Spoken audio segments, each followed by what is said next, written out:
Oh, great. Good to see you Yeah, again. yeah, Paul. What was your name? Lori. Lori. My husband's here too. Oh, all right. You're in the right place. I found some cars parked out there. At the end, they're stopped and talked. It's not politics. It's just being honest. Yeah, and then we have. Oh, anyway, that's what's causing some of this. So. Hi, how are you today? How are you? Can't complain. It's beautiful out. Yes, it is. We were going to see a crappy climate, but good fun. Every day is a beautiful day. Okay. That's our wind direction indicator, so we'll know which way to go. I'm not going to get the campfire out today. We do have hot chocolate here, you guys. I'll just start with important stuff. Welcome. On the way back, I'll show you. There'll probably be some people still coming. There's a tub here. I'm going to leave. These walks are very informal, so we will never be real far from right here, where there's bathroom and where there's hot chocolate in your car or whatever, however you got here. And it's easy to find your way here, but I'll just leave the hot chocolate out so you can have some now if you want or after. I'm going to leave the lid on this because it's windy, but there's cups in here and straws for stirring and hot cocoa packs, and you just put some in and you add hot water. Make sense? Y'all good? Okay. I might do that because I forgot my coffee and I'm real crabby if I don't come. So there's the fun time. Is it time to ask questions yet? Anytime. Here's the What question. animals are related to a badger? Who needs, we'll get to that in a second. Who else Okay. needs a pair of binocs? You want to carry them along? You can always hand them back to me. You see that bag there? If you see it laying on the trail and I Pass forget them it, around each other. please grab it. But you can just throw things in that bag if you get sick of carrying. Anybody else want a pair? We got one adult pair here. Okay. Who else? Yeah, we got any kids who need one? There's an adult one. I thought I saw a kid right around. We have one more. Everybody use this? I'll throw it in the bag. You can use it if we get out there. If you want to borrow it, grab it. Okay. What else is in here? Oh, where did I put it? City, here we come. Yeah, there's one. Two things around my neck. Here's one more. I had more than I thought. Me too. You need a pair? You want to carry one? Sure. Okay.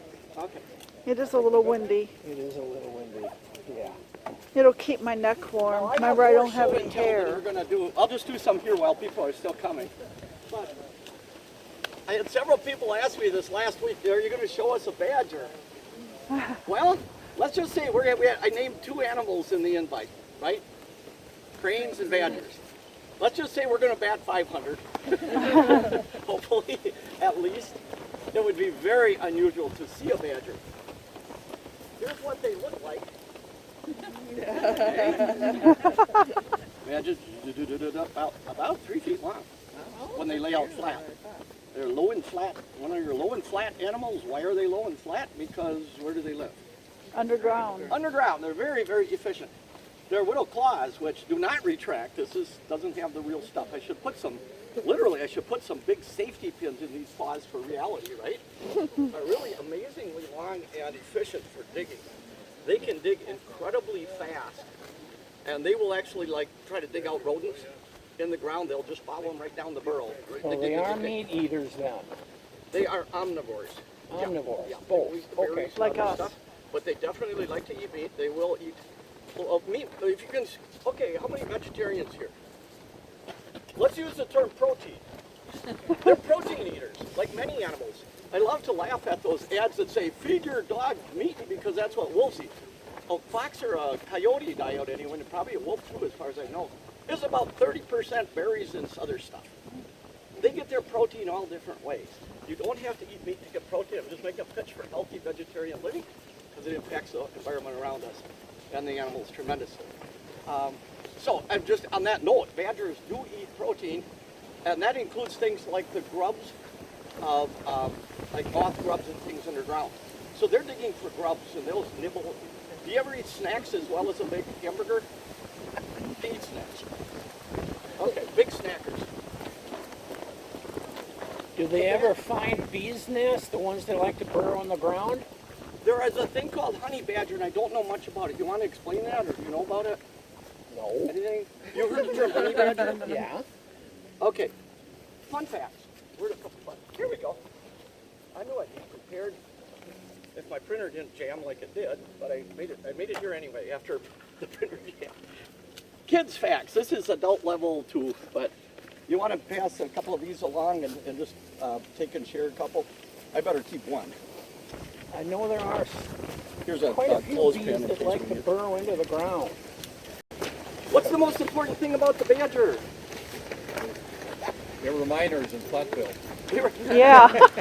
That was actually that part I didn't put on here. I should add it. You want to explain?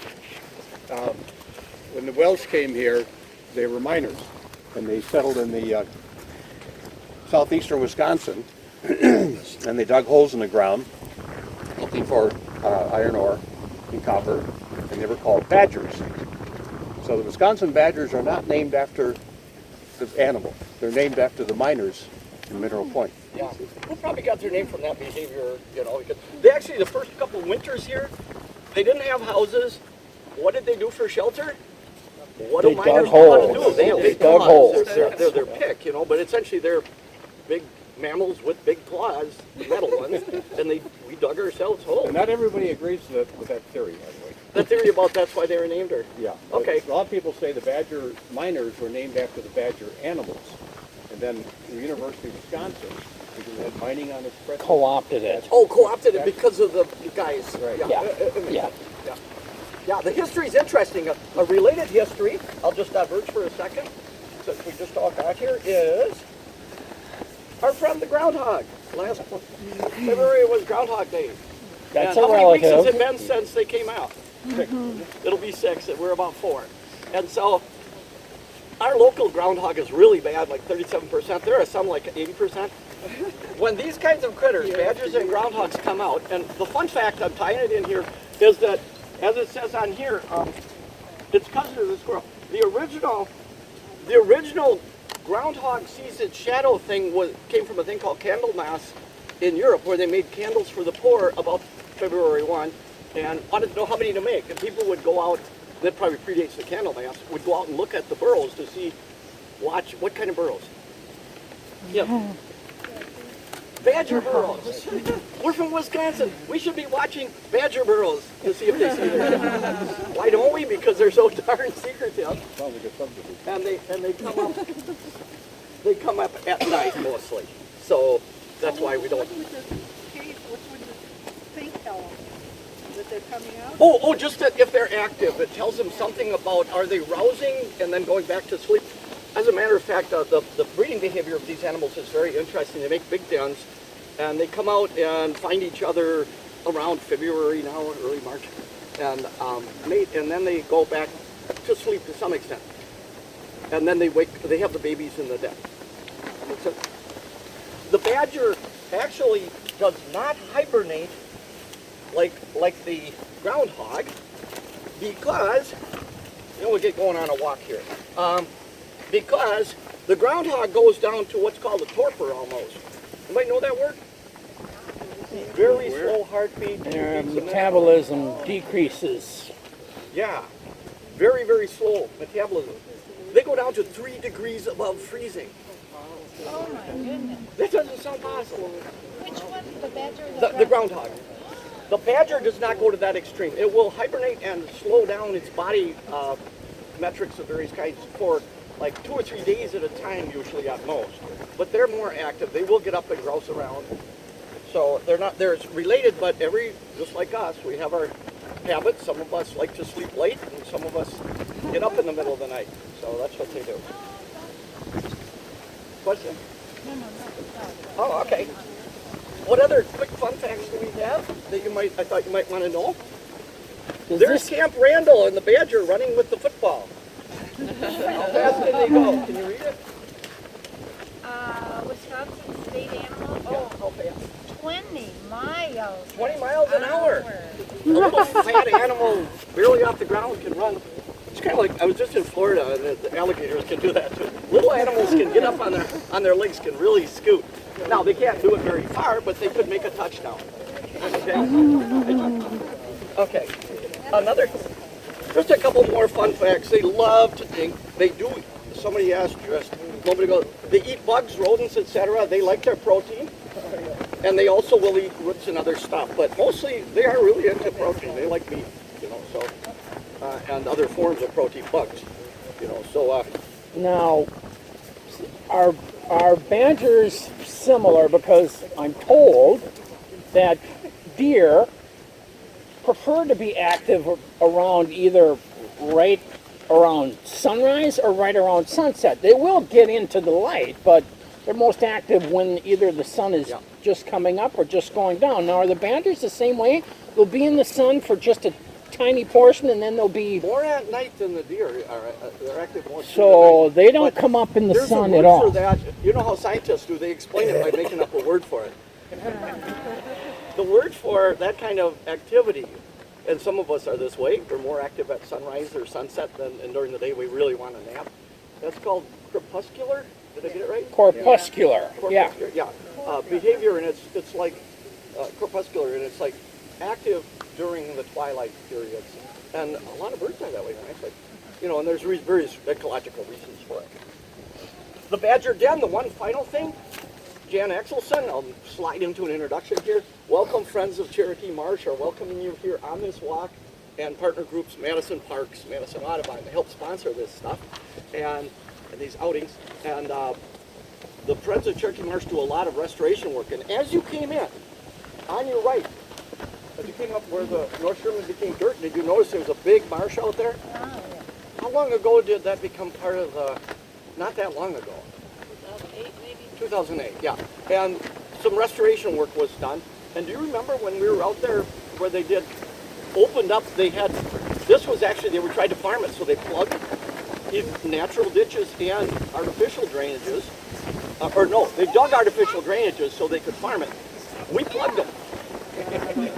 And in the act of going back out there to look at those embankments and reseed them with native stuff, remember we found some badger. You did find a hole, and it kind of looked like a badger hole, but Paul, it's really not badger habitat. It's not quite, no. They would like a drier upland. They like dry. Yeah, when it was farmed, maybe, but more likely, they're going to be in prairies and borders. So that might qualify as a border. But what made me think it might be a badger was that horseshoe-shaped hole. It was not just a round down. It had the flat bottom like your classic mouse hole in the wall, right? Horseshoe shape. So, but yeah, it's really hard to tell. I put a camera on the one I thought might be a badger den over in Yahara Heights, and we got a groundhog. So, but they will reuse dens too. I had a question about the length of their back feet, their hind feet. Oh, good. If anybody wants to dig into it further, I have literature here we can look at when we get back. Okay. I will make a recommendation that I got from that David Drake guy. If anybody wants to look, now or when we get back as we gather and leave and as we get back, Mammals of Wisconsin is stupendous. There are a lot of bird guides and stuff, right? Not so many mammal and track guides. Mammals of Wisconsin by Jackson. Badger's on the cover. And the two baby badgers, this is the newer version. The original version had kind of a boring picture. This is the great one. And I put clothespins by critters we like recently here, or that are kind of interesting that also burrow. Beavers, another big mammal that burrows and makes dens and also makes its own houses. Badgers and otters. So I won't get it out right now, but there's facts in here like a picture of its hind feet and how big they are. So I'll leave it on the table. Okay. Okay. Now, badgers and beavers are not in the same family, are they? There's two copies of that book, by the way. I've got them both kind of taped up so they're Rodents. badgers are in like the weasel family more. It's surprising. You can't always tell. Like groundhogs are in the squirrel family. And so how do they make those decisions? Over my pay grade. But basically they look at the DNA. Nowadays they look at the DNA, right? But they look at anatomy and the evolution of that anatomy and the parallels. How big is the tooth? How many molars are really big? That kind of stuff. Prehistoric. What is the badger related to? Where did it find its initial initial emphasis. How far back does the badger go in terms of epochs? Those are the questions I was hoping that you would get curious about and go look up. That's over my finger. Oh well. I actually don't have any training in that, but I did take some master naturalist training, and Jan knows about this with David Drake, among other people, and he recommended that book and this book, which is Animal Tracks and Signs, which is probably the closest you're going to get to finding a badger. Although, I will also make one parallel announcement. We have handouts. Where did I put them? The handouts are in, did I put out another bag? I'll find them. Invitations to various things. There's, when we get back here, there's information about these walks, a map of where they all are, these regularly scheduled outings, and an invitation to a Memorial Day weekend camp at which we saw badgers and babies. Because we were in Buena Vista Prairie, which is a little drier, although it has its wet spots. And right at a corner of an intersection like right here coming into the parking lot on that little mound next to it was Mama Badger and two babies looking at us. You almost never see it. They were sunny. During the day? During the day. Wow. Okay. Okay, any other badger questions? General ones? Thank you. Here's tracks. We've been talking tracks. This is how you would find them possibly. Woodchuck, chipmunk, skunk, badger. You see that claw. If it's muddy ground, you would see that. Very noticeable. Chipmunk is a miniature version, kind of. You know, they make little burrows, and they have little claws on their feet. So, and we also had otters here, and there's otter tracks is how you track something like an otter, because they're out at night, and they're related, I guess. I didn't know that. Look, Google it to get a second opinion, but I thought I saw it say that they were related to otters. The other critter, did you hear that? Yeah. What was it? I don't know. Was it summer? Is that what you meant? That kind of a call that just went I over? just heard, Yeah, that. I can't whistle it. A killdeer. Oh, yeah. I just saw them yesterday. Who wants to be the help keep a bird list today? Anybody? Well, I got a notebook. You got a notebook. Okay. Anybody else? I need somebody maybe to help take pictures if you want to. I've got a camera I would loan you, or some of you have I help. cameras. Okay. Does anybody not want their picture taken? Just let her know, or me. And okay. And the third thing is phenology. What does phenology mean? When stuff happens. Things like when birds come back. What just came back? Big birds about this high. Sandhill Crane. Everybody heard them? Anybody seen them? Yeah. Yeah. Okay, let's go around real quick. Where did you see them? Warner Park, where they used to have the fireworks, way on the Yeah, back. that's the native pair. On our Wednesday outing with the Sherman X Explorers, there were 9 more just migrating through, standing on the ice, probably juveniles. You know, looking down saying, hey, this is kind of hard yet, but... Was down Buckeye Road yesterday. Okay, another one? Cottage Grove. Cottage Grove, yeah. Yeah. We saw 3 at the Arboretum yesterday. At the Arb, okay, that's the first I heard there. Have they been at Cherokee? Yeah. Lighthouse Bay by Mariner. Okay, we'll go look. And we hope to hear them too if it's not too windy. The sound really carries. Okay.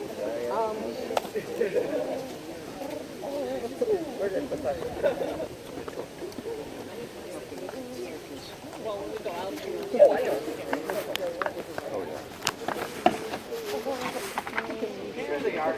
It's probably going to be too windy, but if somebody wants to borrow this to listen to things like that killdeer, you want to try it? We can throw it in the bag if we get tired of carrying it. Oh, no, I wouldn't be able to carry it. I'm No, I can carry it. Oh, okay. Yeah. Try it, putting it on, and then pointing it. It's a great way to hear things. And we'll be places where you can use it. The other thing, before we take off then, last thing is, here's my pouch. I'll leave it on the table with handouts. Here's the schedule of bird and nature outings and some flyers that you can take. Also, great information about a Master Naturalist class coming up, our Madison Audubon camp. A handout about hibernating animals if you want to grab it. So just paw through this bag and grab stuff. Fair enough? Mm-hmm. Okay. I'll just leave it on the table in the bag and it won't blow away. Okay. And that's going to stay good. Why am I not seeing any squirrels on the trees? I'm not sure right now. They're probably taking a nap. So, Yeah, they sleep a lot. do any kids in the group want to use a little telescope? You want to use a little telescope? You could adjust the length by going like this and make them longer so it's right for you. We'll put it down a little bit. I think we're going to need a little higher. And then when you want to carry it, Ringed over the summer. And I used to do that in my yeah. Did you get a goldfish now? Here you go. You can carry it like that. And then if it falls off, it's tight. There you go. And then this goes, this is slide up. When you get tired of carrying it, ask me again. Or ask me. Okay. Looking at a, I think all this stuff is okay right here. oh yes, United. I'm just going to leave it. Oh, the one other. Yesterday, Eva Lewandowski with DNR Citizen Science led the outing at Tenny Park. And she talked about citizen science. And so I'm going to be going to a conference later this month in Eau Claire that Eva's putting on for master naturalists and citizen science volunteers around the state. Anybody into that kind of thing, definitely talk to me later or on the walk. But I'm going to be talking about tools like this little thing, which is how do you peek in a badger den for under $4. This is a little umbilical endoscope that plugs into your cell phone, and you can peek in the badger den. Ooh. Without putting your hand in there. It's fun stuff. We'll do some show. Pardon? You can get it anywhere from this one's about like 3 feet to, I have one that's 16 feet that's mounted on a pole for looking at birdhouses. Okie doke. I'll bring the badger along just for fun. Oh, what birds should we look for today? This is always a good one. You mentioned some birds that are back besides the sandhill crane, right? What has changed its behavior, phenology? Cardinal. And what are they doing? They're singing more in the morning. Sitting on top of the trees doing this. Anybody seen this one? Red-winged blackbird. What is it? We'll look for that. Anybody seen these guys? Bald eagle. Bald eagle. Yeah. We have them up here? We'll look. Yep. Anybody seen these starting to change color? Goldfinch. Finches. There's various finches around. It's very good. This is the goldfinch. How about this harbinger of spring in Wisconsin? Robin. I've heard Okay, them. trick question. Was it here all winter? Some of them do. Some. Yeah, some. Okay. Your real harbinger of spring is the blink blackbird that flies like this, called a TV. Turkey vulture? Yep. Yeah. They're a true harbinger of spring because they can't eat things until they thaw out. Yeah. So. And of course we'll look for mallard and other birds out there. So, great blue heron, have you seen? I saw them earlier. All right. Okay, let's, did I put my badger in here? Let's take a walk. Jan, you think right down towards this way? And I think so. It's a we big actually group. get the turkey vultures here? Oh, they're flying around. They'd this be flying location? around today already. Yep. So we're going to head over this way. Yeah, and then down toward the lake. So there'll be easy walk. Then we'll come back past here and go over toward the hill and look out that way and just see what's moving. I'm going to stop when there's questions and give yourself a little time. It's okay to go off the path to circle up. Fair enough? Conservation Park, normally you want to stay on the path, but we'll take our time and we won't go real fast, and we can circle up.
Yeah, well, we're looking at how many people have been here before. Well, it's better. How many haven't been here before? Okay, Cherokee Marsh is, Jan, tell me if I'm wrong, 3,500 acres. So we're only seeing that tiny part of it. It goes all the way back to where we came into the park, and where you came past some houses since Wheeler Road. Part of it goes all the way down there to Wheeler Road, and then there's a piece that's south of North Fork Drive. You got which? Okay. I got one of them right on the river. What, One of what? Sitting on the muskrat house or something. Oh, We'll get down a little closer. they're down on Lake Monona by Yahara. Oh, there's geese. Oh, I see two scoters or something. Where's Chuck? Two rather white ones. We're going to go out to the point out there to get you oriented. That's what I call the Cherokee North Mound. It's the big hill. There's a Native American mound on top. We'll walk up there when we walk away from here. But right now, we're going to walk to another landmark that's called Hickory Island, which is that point out there, which is historically an island. The water levels have gone up and down over geological time. So let's head down that way and see what we can see. This, even though this would not typically be badger habitat, it's open enough now where they will use what looks like border stuff. They like the well-drained hillside. It's not real well. like to be there. Pardon? Border, like, just, when you say border, it has to be this habitat is like if you, We hear it. anybody know what that is? That's the cranes. Imitate that, you're doing darn good. They're close. We'll Google this, but the way they're tricky, actually, there's a hollow that spirals back into their body so they can pump it like that. And that goes back to the dinosaurs. I often think about what it must have sounded like when we played this. It was not quiet. They both sang just like the birds.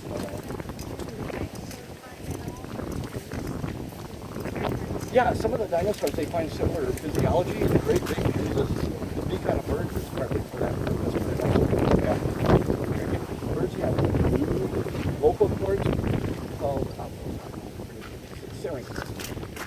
syrinxes.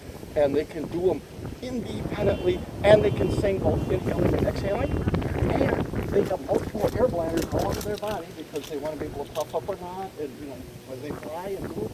And so they can kind of respirate at the same time they're singing and have a mouthful. You ever seen them doing that?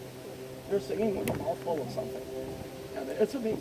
And that's why they can get such amazing sounds, because the double pharynxes can be done in.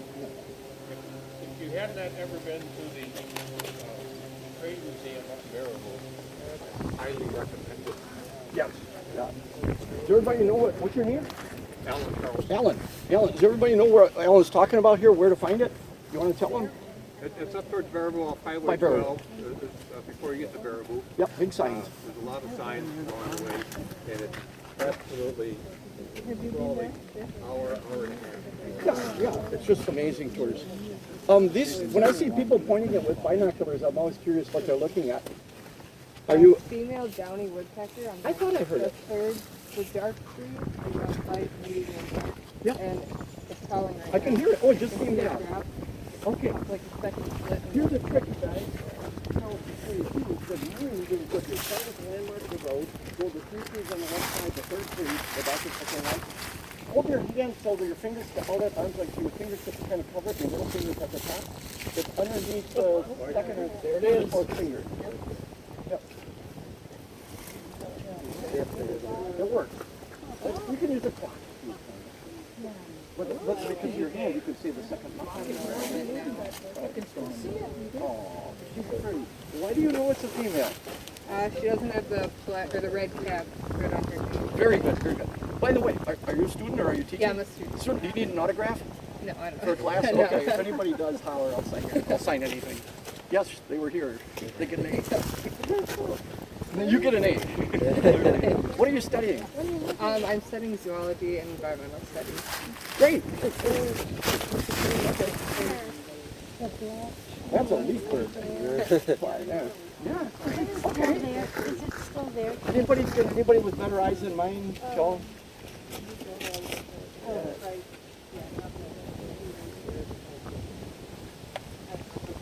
That's hard to describe right there. I see the bear. Is it up in the bear stuff or is it down lower? It's like 6 degrees back.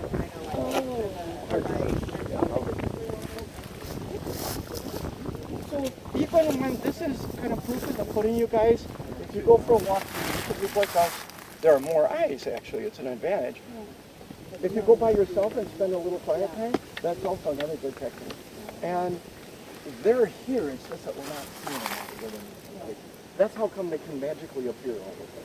Like, let's try a little trick. Never do that in the woods? What happened?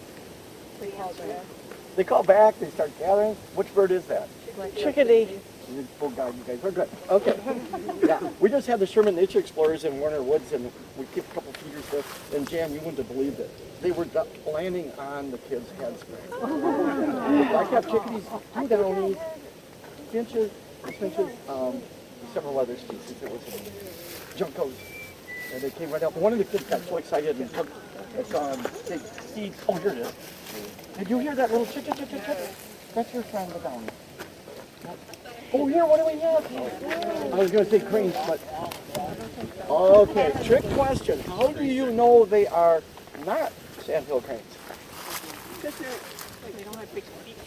They don't have big feet sticking back. Yeah. When the crane flies, you see it's dragging its tennis shoes, basically. But if it's a great blue, they got their necks like that. Yeah, but that's the other one it could be. Exactly. Yeah.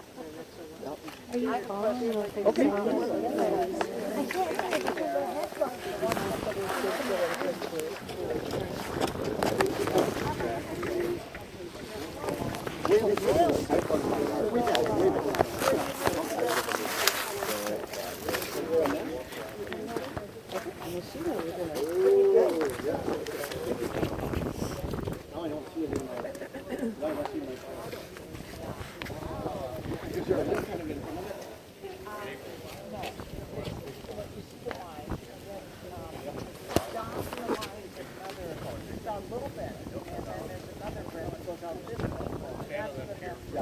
I know that could get, Sally is pointing out a bird nest. It's a drain. It's a dray. Well, It's got. there's some sticks. There's some sticks. So it is a nest? They could be a super cross.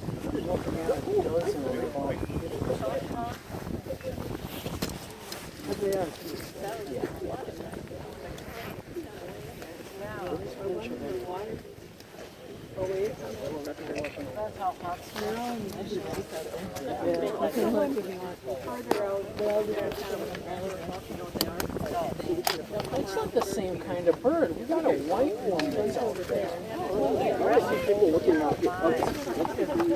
We got a white one next to the keys. It's on the water.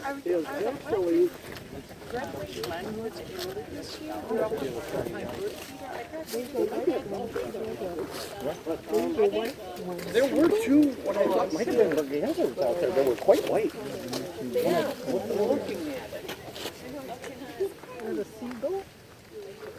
Okay, here's.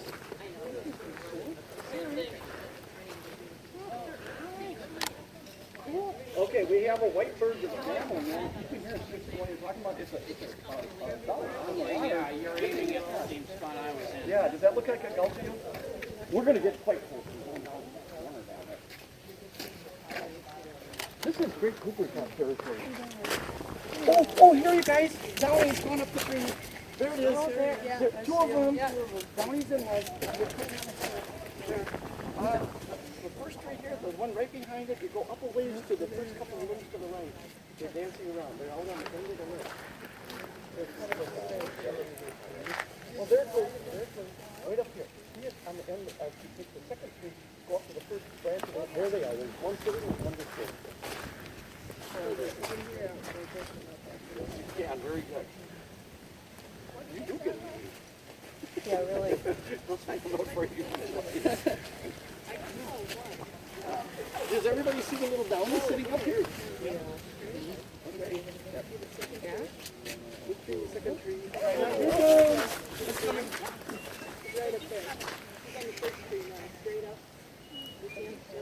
What was your name again?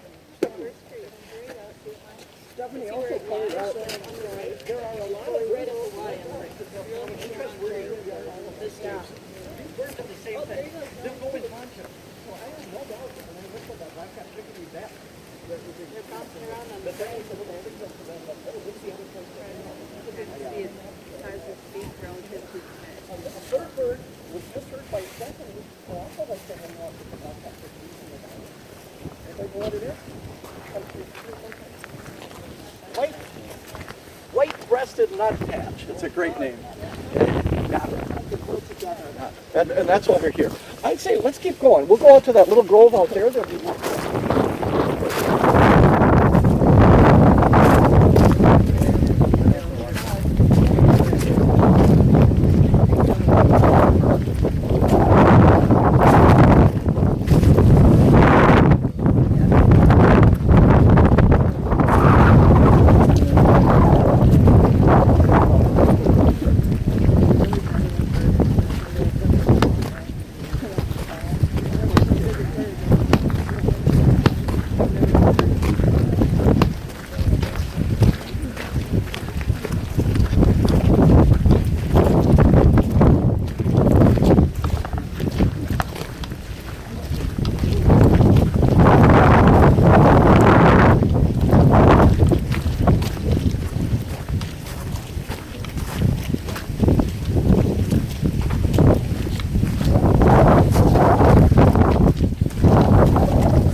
And then you see the tundra behind sometimes?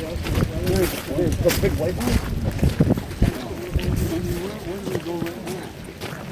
Well, those kind of pictures that go on the way they are.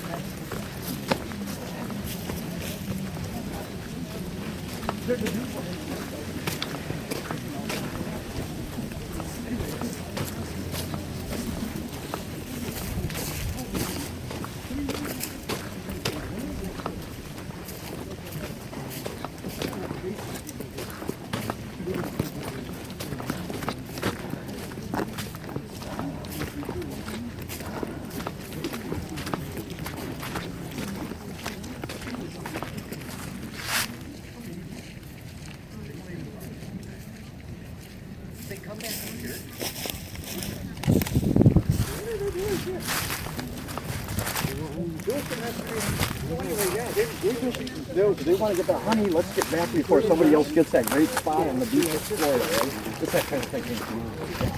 So why is any beach on Mount Mountain?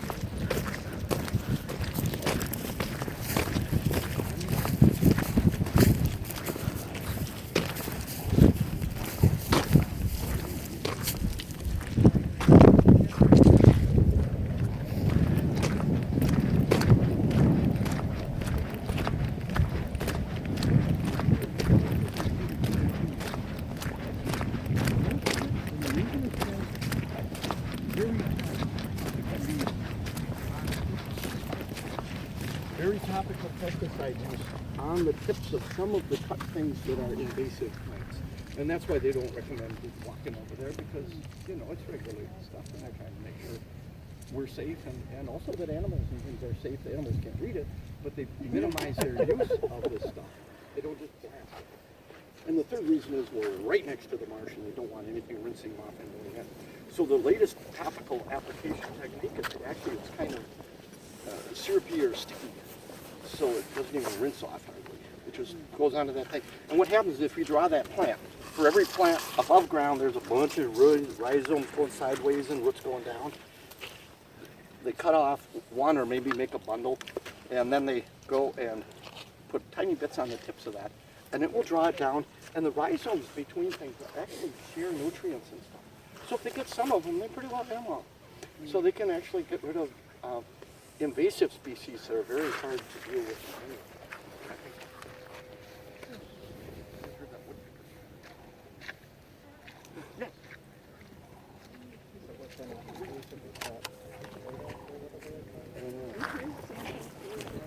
Yeah, I can hear it.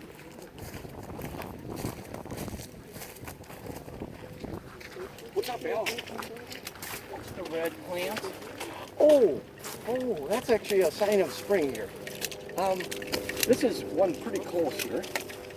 Okay, I can go off trail. This is a conservation park for education. You guys see how red this little guy is? Yeah. That actually gets redder in spring. It's the colors start to change. This is a native dogwood. Dogwood? Red dogwood, yeah. If you want to plant something in your yard that native bugs and critters and birds like, dogwood's always good. High bush cranberry. These are all native Wisconsin stuff. It's cool. So now that they got rid of some of the invasive stuff, more of this will come back. And when you see a bunch of, well, look at the tips over there. It's red. Yeah. You can just see it. It's really Yeah, pretty. exactly. Well, did you, obviously you didn't notice it last month. When did they start turning red? They get redder this time of year. I think it's sap. So first week of March. A friend of mine just sent me an email who was a fellow naturalist who leads walks like this, and she is now tapping for maple. Actually, not maple yet. Basswood trees, and giving like a gallon every day. It's amazing. It taps Not quite as much as maple trees. not quite as much as a maple, but and a little thinner. You have to boil it down more. But it's beautiful. They, the Native Americans used to tap basswood and even birch trees. But birch it takes like 10 times as much as the maple takes a lot. Have you done it? Amazing. Up in the Hayward area. Yeah, that's perfect for it. Did you They're about 50 to 1 basswood are versus maple are 20 to 1. Oh, okay. But there's a lot more of them. And Yeah. My introduction to it was a maple syrup park up near Milwaukee.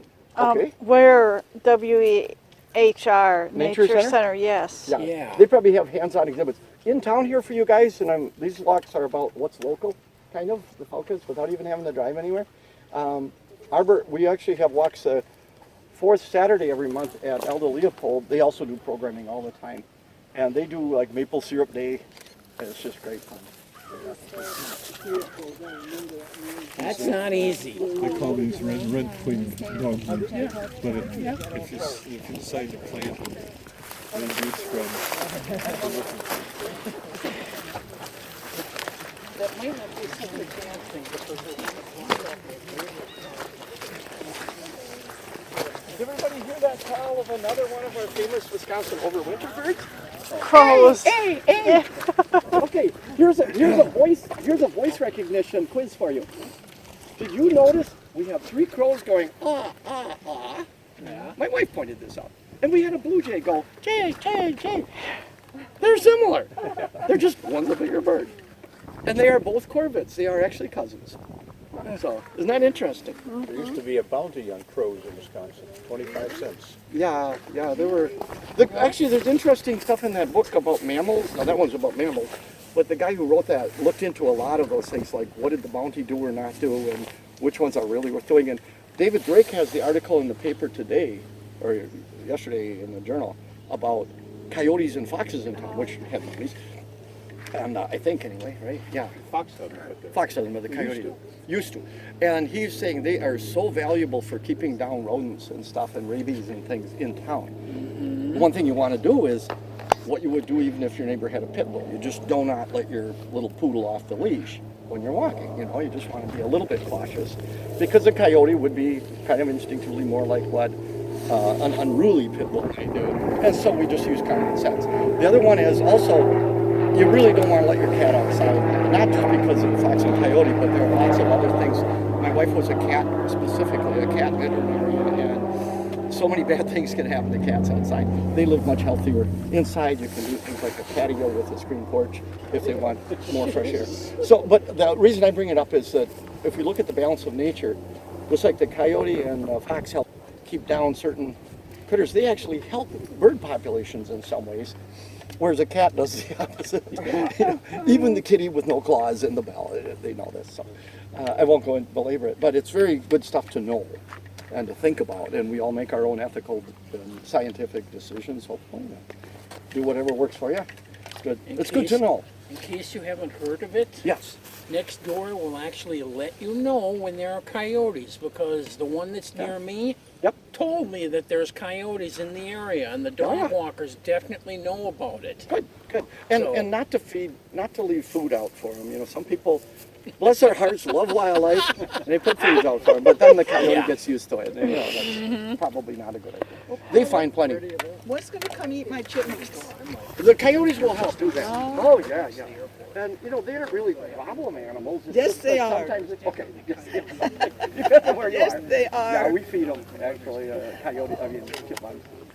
I make little I had a hots. so the fox chipmunks- family next to my house. Do you? I did Oh, did. last year. Oh, that's so cool. Right, right. And bunnies, they help to keep. Now, you all know about the cycles of nature and profusion. We can't manage our deer population or our coyotes or anything by saying, what's the right level? That's not how nature works. I just went to a talk. There are winter series talks at the Arboretum that are wonderful. The last one was on birds and climate change. Everything goes in cycles, right? Profusion events. And we go, oh my God, there's way too many. Next year, leave it alone totally. Don't do anything. It will come back down.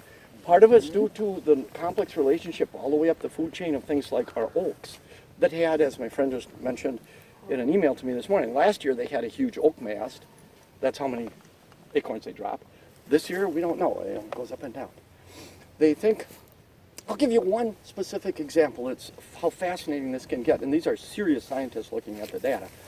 They think Lyme's disease is partly related to loss of the passenger pigeon. Because part of the cycle is mice.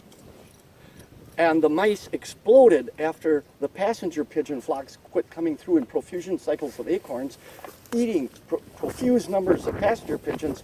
Mobile could go to Wisconsin when we had a profusion of acorns on the ground, and they tended to mitigate that and keep it from getting too extreme. We didn't get huge explosions in mice populations.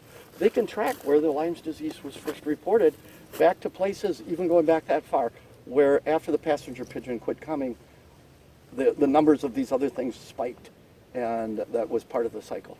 So, and we also have too many deer, but that's also, well, there are plenty of people talk about that. Yeah, We got something coming in for a landing behind that bush. right low? Low. Yes. Can we walk that? Oh, Yes. Oh, over here.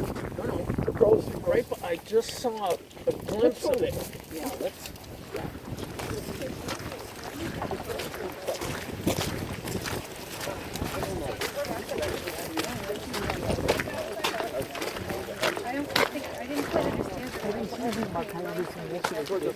I didn't quite understand.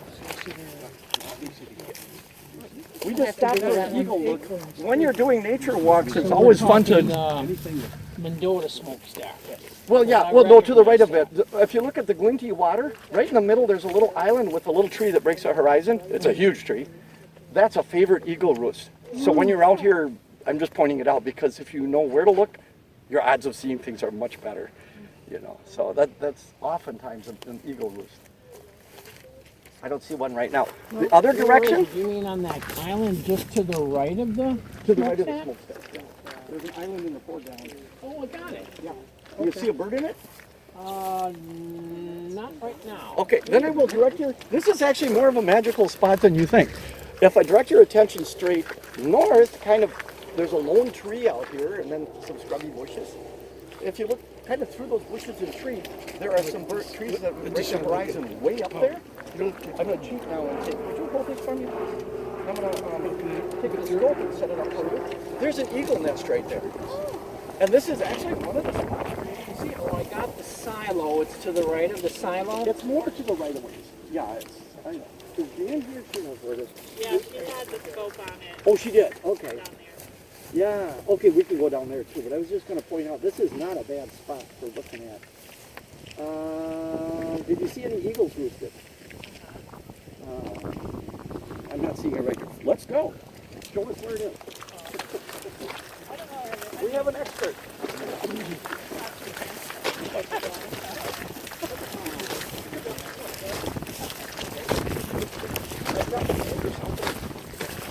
I was carrying my bag. I think somebody else has it, maybe? I don't see it. Oh, yeah, we're fine.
Eagle on the nest, guys. Well worth the walk out here.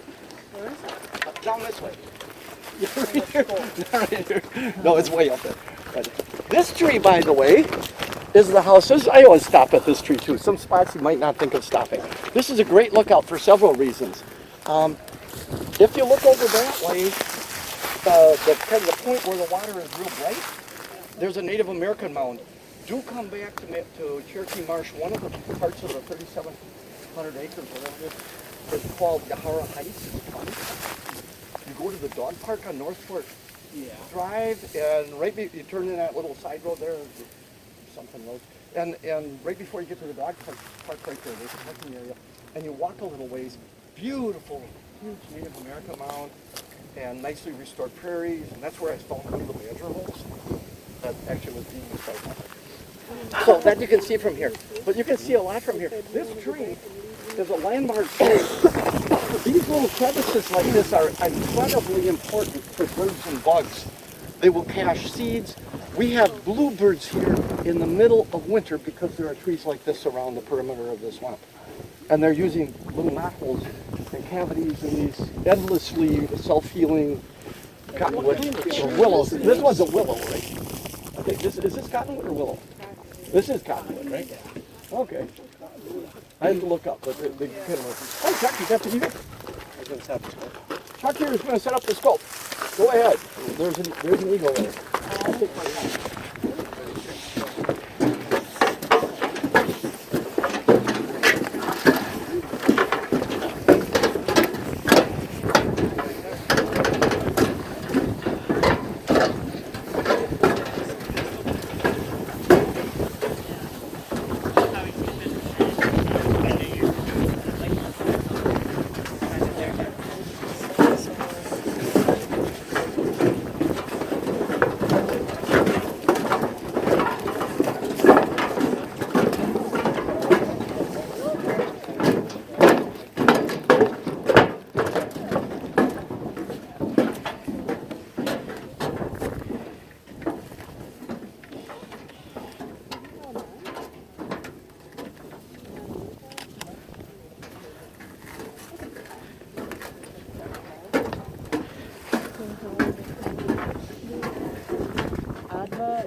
No.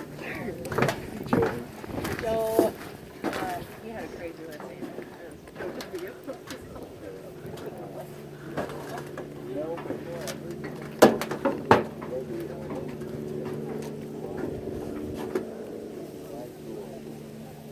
Yeah, a lot of I played. Okay, I played for 4 years, but then there was a lot of people that play for a semester, and so it's like. You can see the head of the eagle.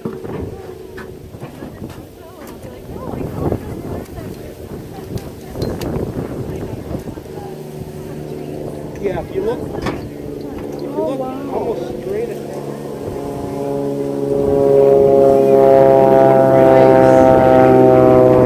Very cool.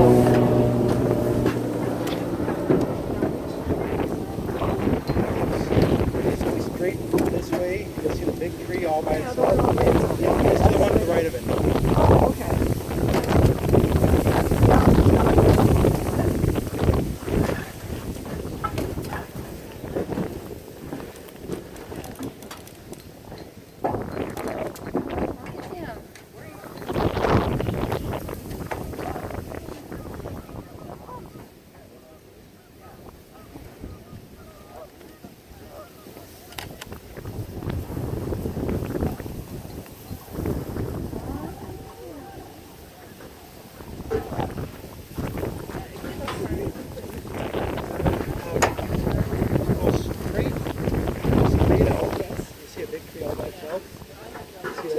To the left of the massive trees? To the right. To the right of the Yes, massive. yes. See the big tree by itself? It's not that one, but you look, the next biggest one on the right. All right, great. And there's like a dark, it's like in a V in the tree, there's a dark spot. Your eyes. No, I can't, but, okay, I see it with these. Yeah, yeah, that's it. Yeah, and it's on a nest, is that right? Oh, I see something that maybe Saturday, maybe I can.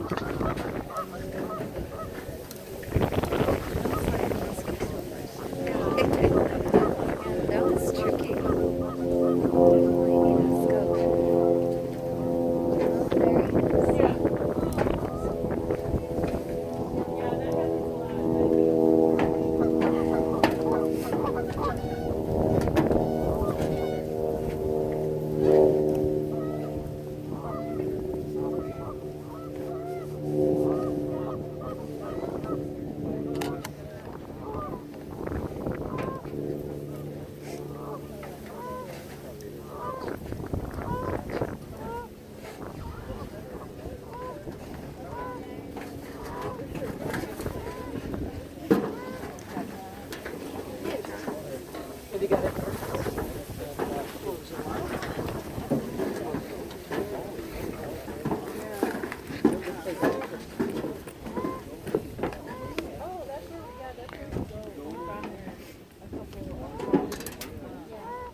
Oh, yeah.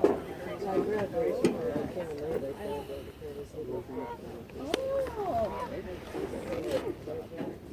Yes. Thank you, Chuck. So you can see the white head up with this. Once it start getting warm. I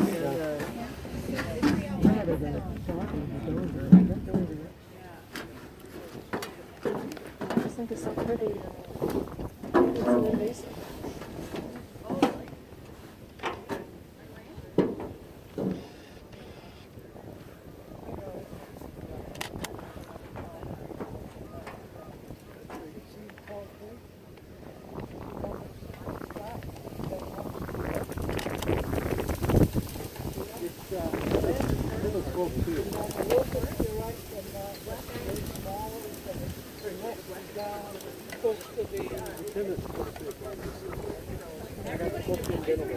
Probably the easiest. Yeah, I can even see it with iPhone. Oh, yeah. I can see kind of a blob there, Yeah. since I know where it's at, but other than that, I don't get to tell you what is that. I can see a white head. I do have zoomed in a little bit now. I know, I'm trying to remember, like,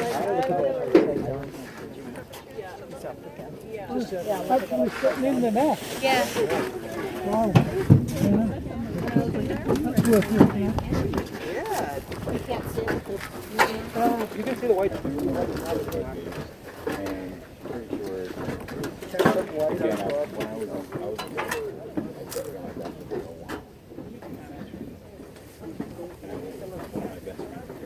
You can't really tell it's a bird because you kind of see the white. Right, yeah. You must have hung out with the rugby. Yeah, you must have hung out with the rugby. I remember hanging out with them. Yeah. That must have been it. Which would explain.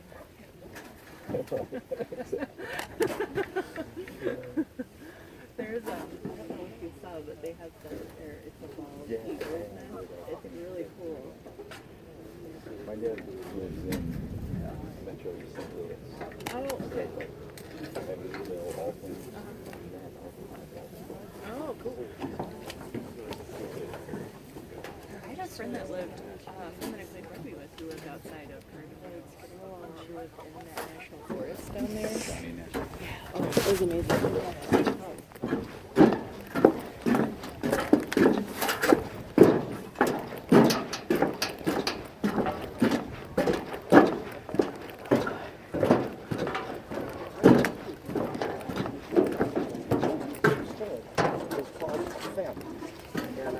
Actually, you know, the woman is very old now. They did the translation and counted and documented all of the plants.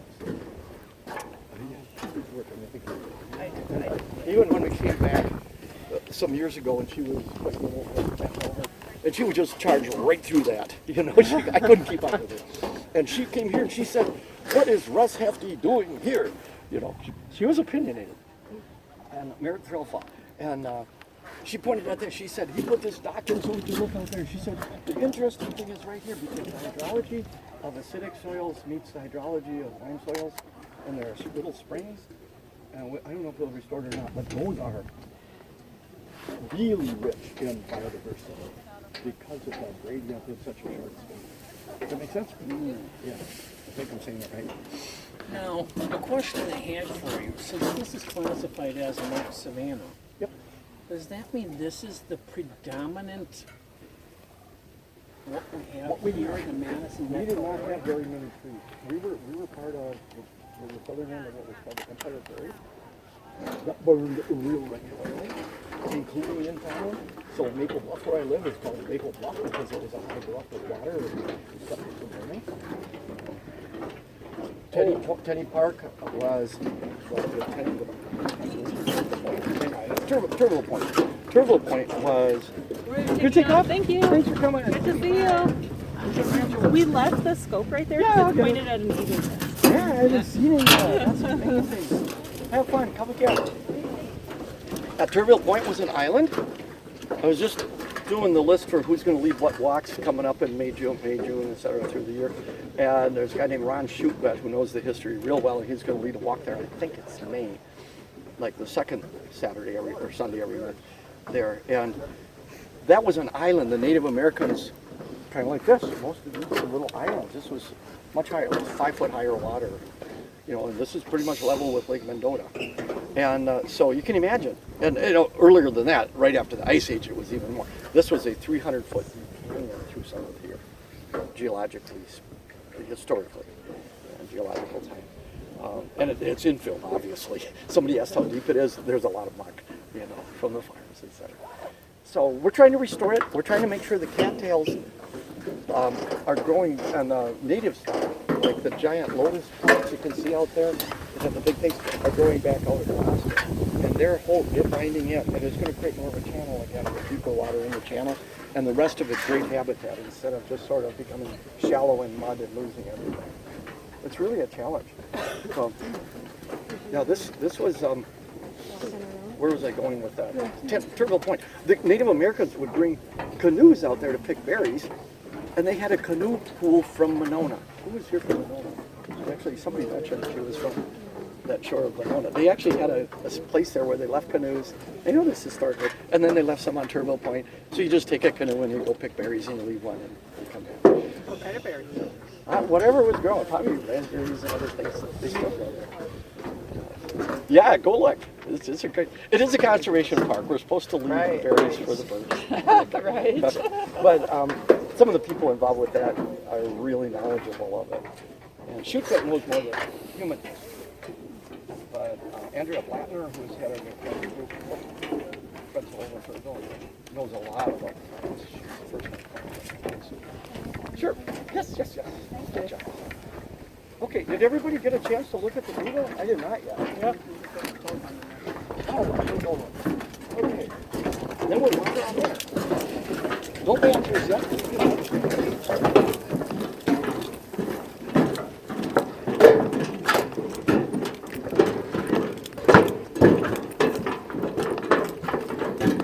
So quiet. Yes.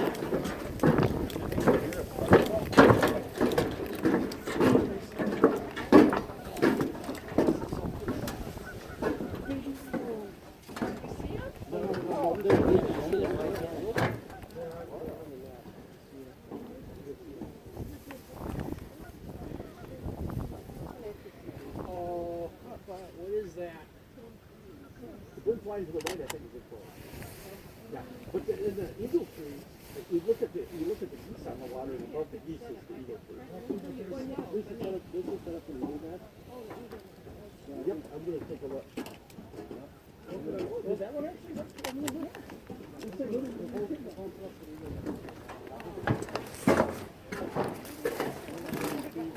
Oh, very nice. Oh, wow. Yeah, we were watching them go by the shed, you know. Wow.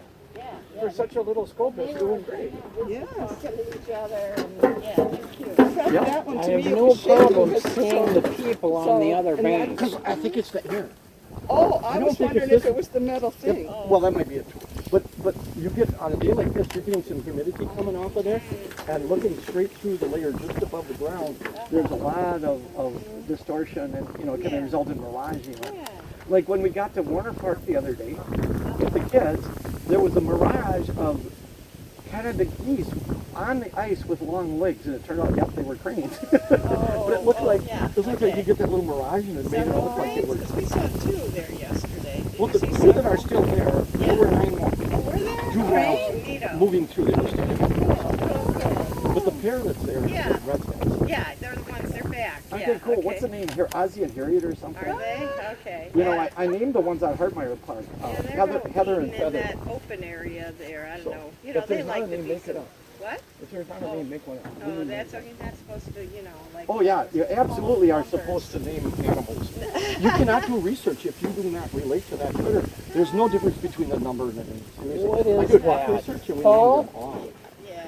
Take a look in my Because direction, otherwise it was just so to the left confusing of the to remember which one evergreen. you're We got talking a They used to never And if you got have to- emotions, you have emotions. That's going to be there either way. We got to hear and talk last They used to month talk from about a that. guy who was Yeah. one of the guys who flew the ultralights down from here down to Florida. That Oh, was right, pretty right. Cool. We Oh, got yeah, to hear so him. look We're like in crows. Florida. Yeah. Oh, where they are. I'm just seeing that. Oh yeah. Oh, look at them on the nest. Yeah, yeah. Oh wow. Yeah.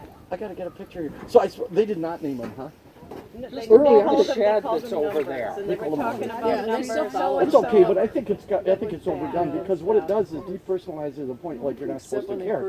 And that's not true. You shouldn't care. And they are individual personalities. What is that, the crow? It was actually really Yeah. cool. I think they're crows. I see it too. Or Okay. whooping crane. Bruce. Oh, They called him Bruce, and Yeah. he just died. yeah. Yeah, so I don't, let's just go. God, I can There's even different ways see, to look I at it. can't even see Where them. is that? With my eyes. This binocular pulls it in really well. I just got a picture of the nest. Now we'll see if I zoom that up. Oh, you think they got a nest? Oh, you Oh, mean the yeah, eagle? well, take a look. No, oh, you mean the eagle. The eagle, yeah. The eagle nest. Okay, yeah. There's an osprey nest out there too that I helped put up actually, Yeah, but they have yeah. not used it yet. Oh, okay. That was a little That's a little tripod tripod? You saw it? platform. Yes, and I was like, oh, yeah. Well, It's right because out I at the was down point. there was a little tripod. The hope thing. was that was done with one of the osprey Oh, expert of the huh. Midwest, old Sergei Poplowski. White-haired guy looked just like Mark Twain. And he's like, well, the main thing is I don't want to climb very high when I band them. Hey, Karen. Don't make it over 12 feet. They said all it has to be is higher than everything around it, I saw the nest. and at least like 800 feet from the nearest tall trees, where great horned owl, that's their biggest enemy, would say. It makes sense. They just haven't used it yet.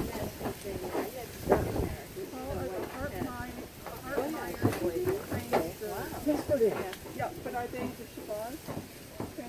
Yeah, they walk up to Malcolm Shabazz. Or fly up there. Yeah, I got a picture of them yesterday. Did you guys have a chance to friend? Please friend. We're saving it as a park with the city. We're trying to save the whole upland ecosystem. 29 acres. Where they donated the ice arena, and we want to. They told me to donate the rest. We just haven't done it. And we want to make sure that we can chop up and get more housing. Because you can't have an ecosystem with just the pond. You know, we got to have. There are fox den. There's two actually, because there's one just down the tracks. There's sandhill cranes there. 3 babies last year. I don't know if any other nests around that had 2. It's a great little piece of habitat. Anyway, I'm just making my pitch. But public input really matters to like the head of parks and stuff. I can probably tell you how it works. I get the executive offer. 2 weeks ago, it wasn't actually leased from the old partners that used to have a packing plant there. And the packing plant got run out of business by the Oscar, so they had to ask them out. But the kids turned around and leased the place back.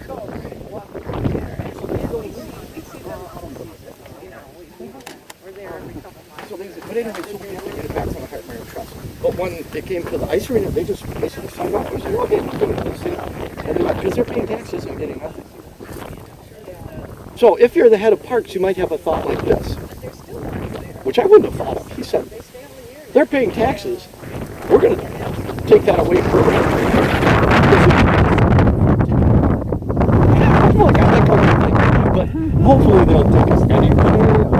Please just take it. You know, they got to make it work.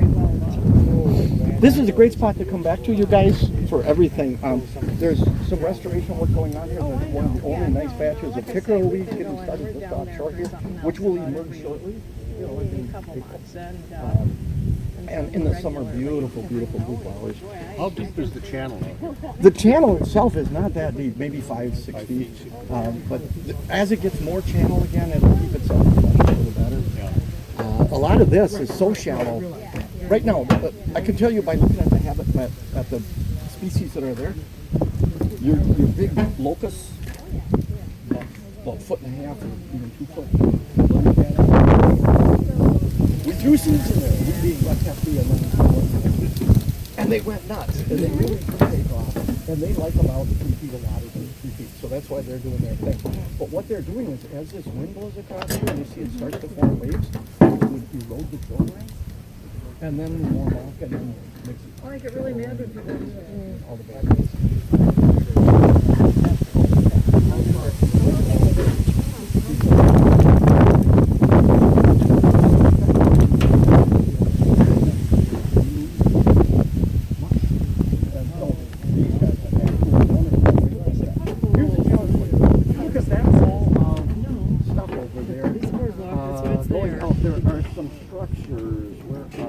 so disrespectful to the park. Yeah, where are the structures? Kind of in front of the people. Oh, they're low. I can't really see them. There's a couple of wooden bins called to try to stabilize the shoreline. And it was a great idea. They put in boxes that were not locked in place. And then but to tell you the truth, Mother Nature Lotus is doing a whole lot more. Yeah. No. During the day, you might see the right kind of owl like bars. Yeah, I was checking those trees out. I didn't spot anything. They blend in so well. It's just amazing. So I always check out the alley.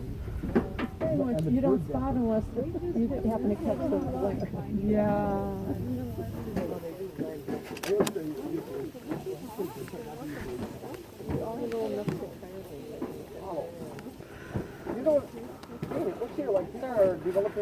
Yeah, I really know. We were just talking about that. I get really annoyed at that, and I don't know that it's the park staff because they've been spraying. Parks is starting to think about. So please do stay on the paths. Yeah, but the parks is looking at opening that up. There's a from here, but over to the lookout platform over there and back. It used to be a boardwalk. It became unsafe and they took it out. But there is discussion of opening it up again because it would not impact the ecosystem. And it would be really fascinating to people up there. That's just the way we are. Any pictures or not? So that's why people. Yeah, I can. Oh, I've done that, yeah. Just with myself. I have a point shoot that I can do on mine a little bit. I never got into it. Not the clearest, but you can see it. Yeah, you can zoom in on your, if you zoom in on your camera first. I got my telephoto on. That's the problem. Al, can I borrow your camera? Sure. I need it for the short lens. I didn't bring it. I'm trying to take a picture of the eagle with this, but it's really hard with the telephoto. I can do better with this. Center it at least. Make it a little bit easier.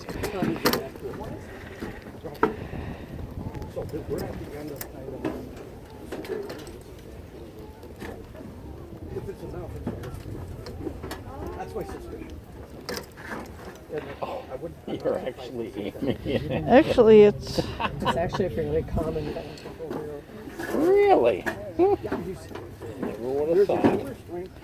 Who would have thunk it?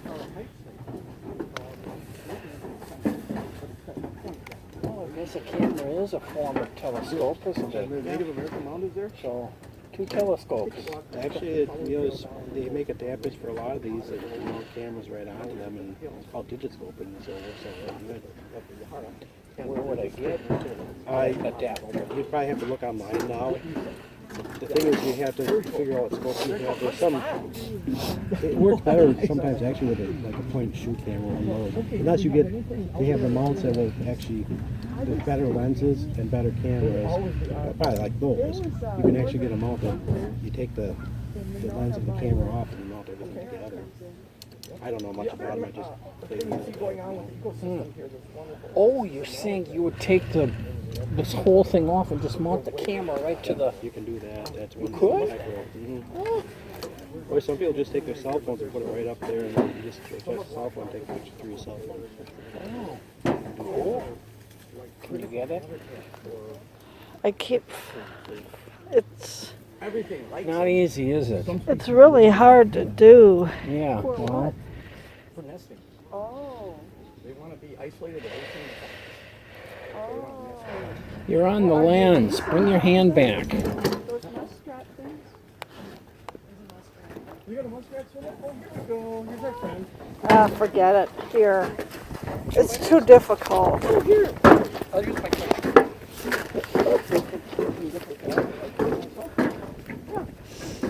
You might want to just put your strap around your neck, or you could put your arms through here. Just kind of those. Oh, just right now. Okay. Oh, you're. Whoops, sorry. A little weight there.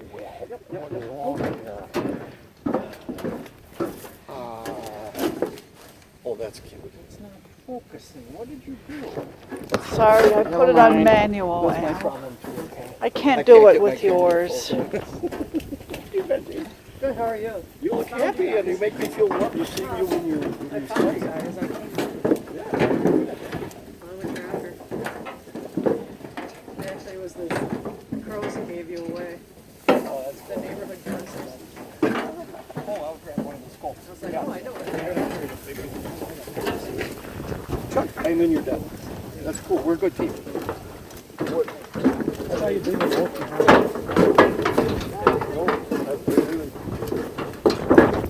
Oh, you know how they're usually what they call them bats or something? But yes, the other day there were just two of them. Oh, those are good. Sometimes you'll find one. Is that any reason to that? They get lost or? Anyway, I'm helping a university student writes a thesis on the lonesome coot. Is it ostracized or is it an independent There was a thinker? pair, but I you know what? What? They do. Oh, there was a pair. Well, that might be stupid. Oh, here's another trick. Take a look here. On your right. You can see a trick on that. So that's not snow grass and melting down? That might be actually a track of something coming out. And that's a part of the fire. This is cool. And there's more than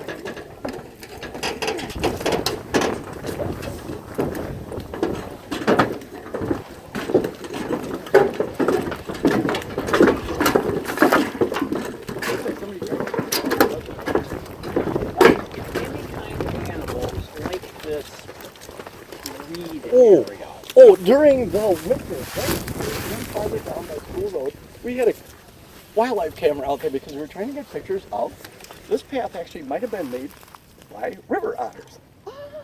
They absolutely love it here. Say what? They go back into this marshy stuff and they make their little.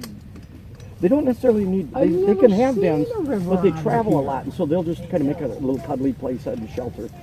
And then they'll travel the edges. They don't build structure there. and they would go up and down. They can build a nice den. Quite a nice den. Kind of like a big Guys, we're on the path. But yeah. Hi. But there were river otters here. We Oh, yeah, perfect, thank you. They slide. I always heard about them going downhill. They make a mess slide. And they're very playful. But out here, what they do is you'll see a snake look like somebody rolled a bowling ball through the snow. Just makes a belly slide, and you can see where their feet got whoosh, whoosh, and it's just like a kid on a skateboard. They're just trucking their way around. Down this very way, Paul, or just in general? They're going up and down the river. They're around here all the time. So, in the wintertime, we see the tracks again. They're nocturnal and hard. They're not cold enough for wolverines there, are we? It's more a matter of might be cold or whatever it is they do. I don't know. It's also they love the pine trail.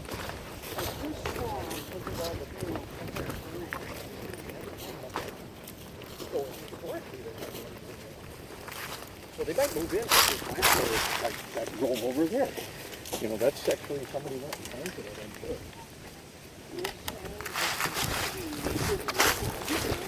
No, we don't pick the, I don't pick the block. It's up there fairly Yeah, it's not maybe the climate per se, but Well, they're all the way up in Alaska because I just saw the wolverine on the Dick Cherokee special. oh, no. Yeah, They're playing in you the know, snowbank. they're one of the few critters that can climb up and take on bald eagles and grab the egg. Take on what? Bald eagles. They'll go climb up on the bald eagle and chase the eagle and grab the egg. Oh, wow. Okay, maybe somebody up north can spot that one actually. Which is sad on Washington Island. Well, Yep. I'm guessing they kind of prefer mountainous terrain, which is where the pine usually is. Yeah, it's kind of the soil conditions for pine.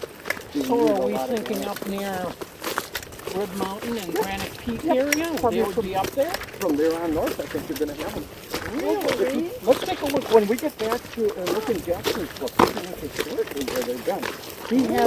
He had dots, guided tons of research. There's maps with dots of Wisconsin where wolverines were reported. And then he has the anecdotal notes in some of the writings. Like what did we see and what was the behavior. It's really amazing piece of science. He was out in the 60s, but he was looking at stuff going back to when people started keeping records and then also what they understood from the Native Americans. We got water level is high. Remember I mentioned it can come across the road here sometimes? That's why it's all wet, huh? Yeah, yep, not a bad thing. That's good. Yeah, it's just like our little Everglades here. It's real nice. I think this little bit of clearing here is partly getting rid of woody invasive. We're hoping to burn it. That's another way to do it, but that helps. And the other thing they were getting rid of was, and you may see this when you come here in the summer, the little motor areas with west side, they're trying to make sure that the, what's that invasive? Oh God, I can't think of the name of it. It's tall plant. Parsley. Wild parsley. There's a native one, but there's a really bad invasive, and if you touch it and then have sunlight on your skin, you get a scratch. So we try to keep that from getting yeah. Is it the cow parsnip or another one? Yeah. Cow parsnip, I think, is native. We should really look that up and then the edges ready. Wow. So we're in Maryland today. Oh yeah. Did you get out on the bay thing? Like anything? Not too often. Yeah. Just take the water tag and the tag. Oh, no kidding. Yeah. This is, oh, you are in kayak right here? Dan lives in the kayak. the woman with the presentation, she's gonna like talking to you. Keep your eye on her. Actually, send the Cherokee back. Because we'll hear about him. We do a lot of kayaking, even spontaneous, because it makes it so easy. Let's get a group on Thursday and there. Just like that. The places to put in are like Cherokee. But School Road landing, if you take Northport Drive and turn on School Road, you get to the end and it looks like it ended. There's like a little parking lot and a funny looking gate and a place to dump oil, waste oil, you know, in a park. It's just historically done there, we can't get rid of it yet. But anyway, just ignore that, go through the gate and you go down to the end there and then you can put the kayak right in.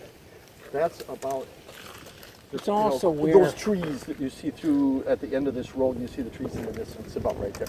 So it's not too far cattle when you go up into the north end. Yeah, that's actually, And then you can keep going way up the river. oh, yeah. And it looks like you're in the middle of nowhere. And you are. Just keep going, going, Gorgeous. going. And it splits up there. It becomes Token Creek and the Yahara. And it's just, Wait a minute. You're saying this hooks up to the Token Creek? Token Creek comes in up there. Yeah. Really? Hi, how are you? What are you seeing?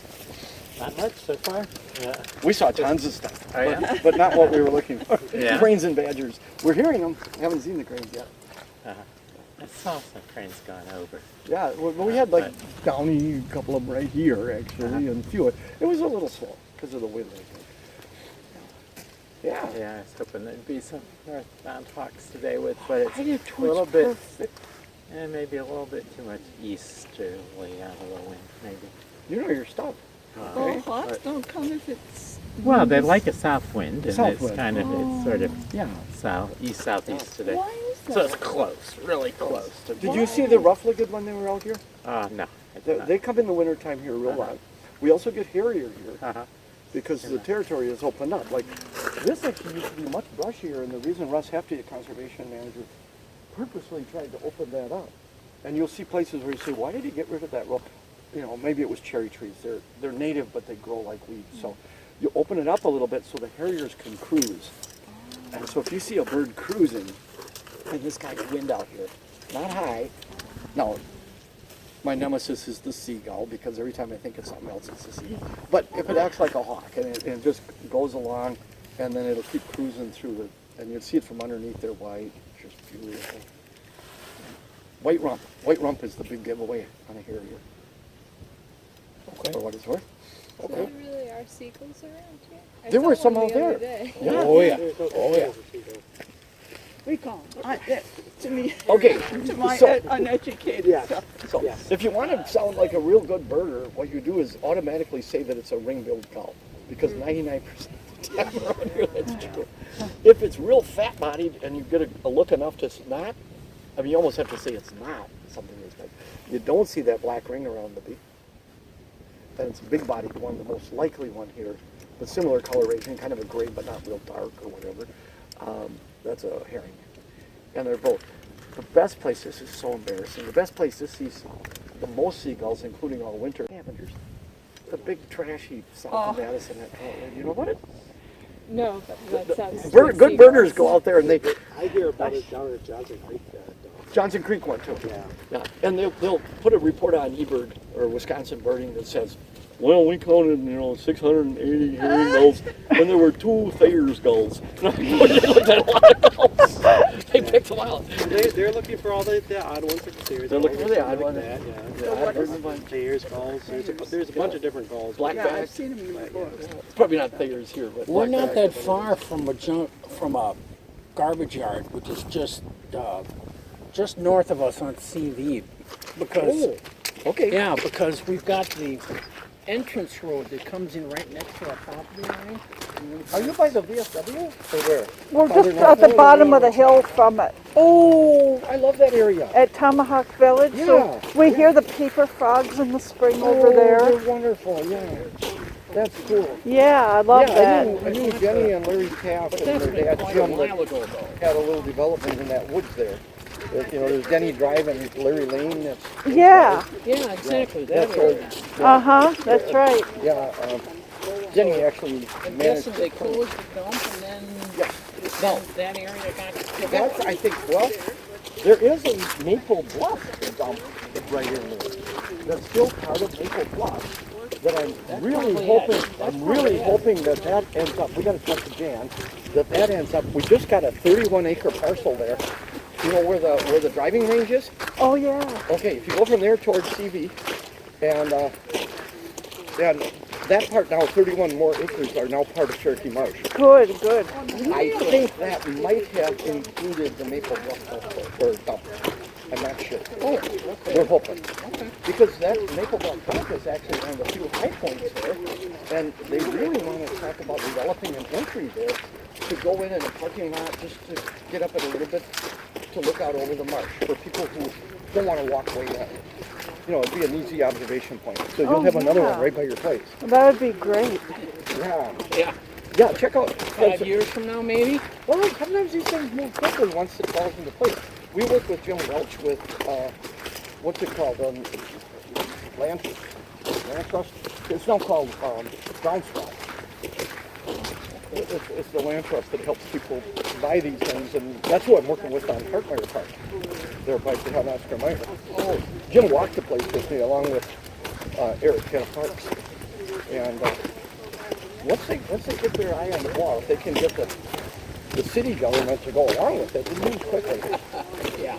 You know, and it's opportunity and, you know, these types of things. So you're right, though. If you look at the history of Cherokee Marsh, it started as 35 acres. That's all they got, 35 acres. Oh. And in fact, that whole Cherokee village back there, about 1960, when they planned on maybe preserving everything up here, and it was in the city's master plan to do that, a bunch of developers got together and snatched up that chunk and put the houses there. Oh. Which, now that they're there, it's a wonderful place to live. Okay? Yeah. And there's a lot of park around it, but now the people who live there are the ones who are the strongest advocates for protecting the rest of it. Yes, good. You know, that makes sense. Yeah. You know, you gotta get buy-in. Oh, this is pretty cool. What a beautiful day. Yes.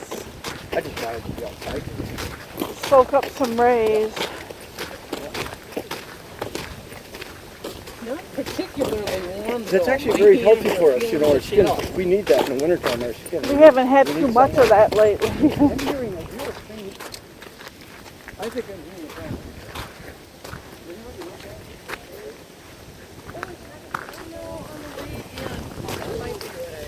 What, something a little higher pitch? There's a little brown bird that you could be staring right at it, and if it didn't move, it would look like bark. And they go, literally, they do not go down. So that's how you know. They'll go up the street, then they'll fly down, and that's when they start up. You'll see downies now, but they're not that yeah. And these are definitely, you got a little something moving? No, I think that's what they call it. Might as well. No, eh? Just as good an answer. It looks like a bird until you recognize it's a reed. Where did it go? Someone was doing cookie talk nest for the last year. 1 year it was like flat on a limb right there, that kind of thing. And it was so obvious when you knew it was. But I thought I saw, a month ago, is that something up in that couch up there? There was potentially, but the gray door bubble loves to sit up in that corner of all things. So you put the big earth maybe that one is there. So it's kind of open for now. It is.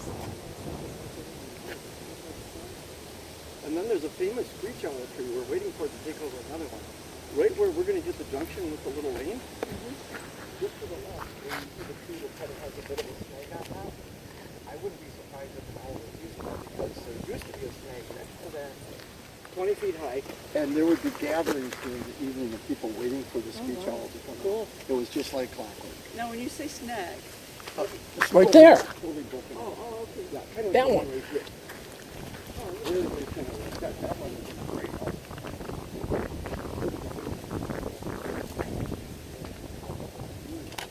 I should go put my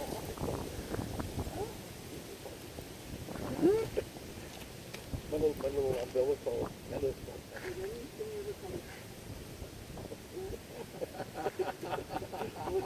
We'll try. I always teach the kids.